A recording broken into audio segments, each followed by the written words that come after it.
our old vitamin P container here. What do we got? What's going to be today's thought? All right, here's what this one says. A godless world teaches us not to trust, but to fear man over God. All right, so what does that mean? You know, you've probably heard the saying, God-fearing. And that, I remember when I first heard it, I kind of thought, well, God's loving. Why should we fear someone who's loving? Well, what it means is that we should fear the consequences of not living a godly or righteous life. Because of eternal hell, really. I mean, because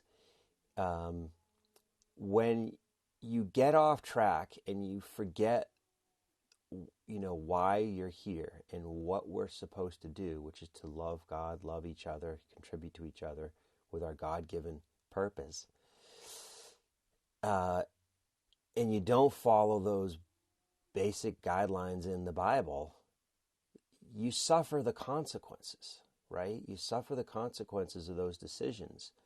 And we need to fear that, right? So what's happened is we've moved further and further away from God as a society. We've started to say, well, those rules, those morals, those ethics that were a core part of the fabric of, this country, right? From the very beginning. And we start saying, well, for instance, here's one of my favorite sayings. Well, I'm saying that facetiously. It's not personal, it's just business, right? There's this idea that in business, it's this penalty-free zone, right?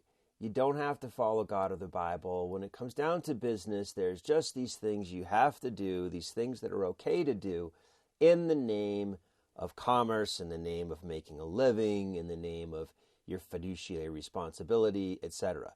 So man has, in fact, I just used one of those man-made rules, fiduciary responsibility. Now, I won't get into the whole legality of it. It's not all a bad thing, but it's been taken to an extreme to allow ungodly behavior.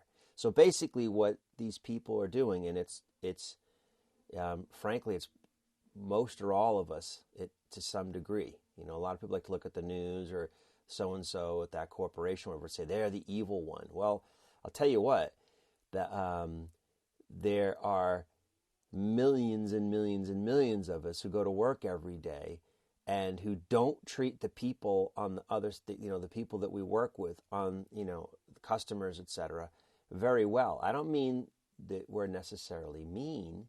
I just mean that we take whatever corporate says, if you will, right? That's our policy, and we don't fight back. And we push it upon our fellow neighbors.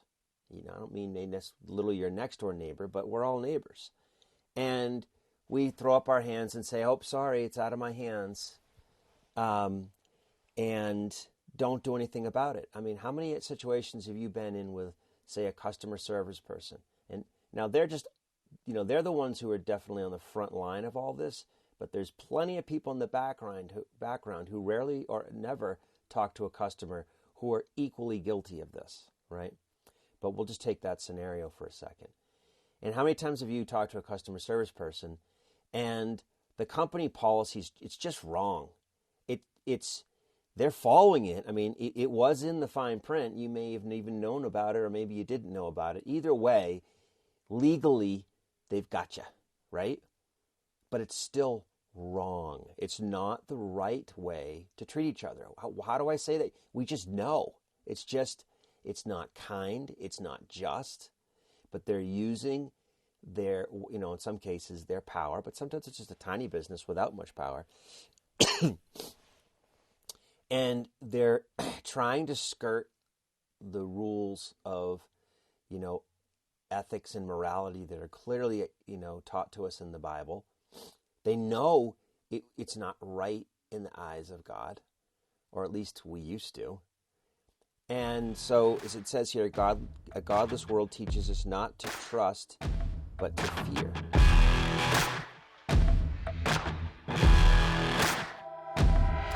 Hey, one more thing before we go. America became the land of the free because of the brave, right? Unfortunately, decades of comfort have eroded our courage and our freedom. So what are we going to do about it? I say we hunt for purpose. Hunting for purpose is all about forging purposeful adults for God.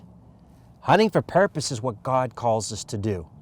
And it turns out it's the only life strategy that actually works. So, join us as we rehabilitate ourselves and teach the next generation what we wish we had been taught. If you like this last topic, you're going to love the next video.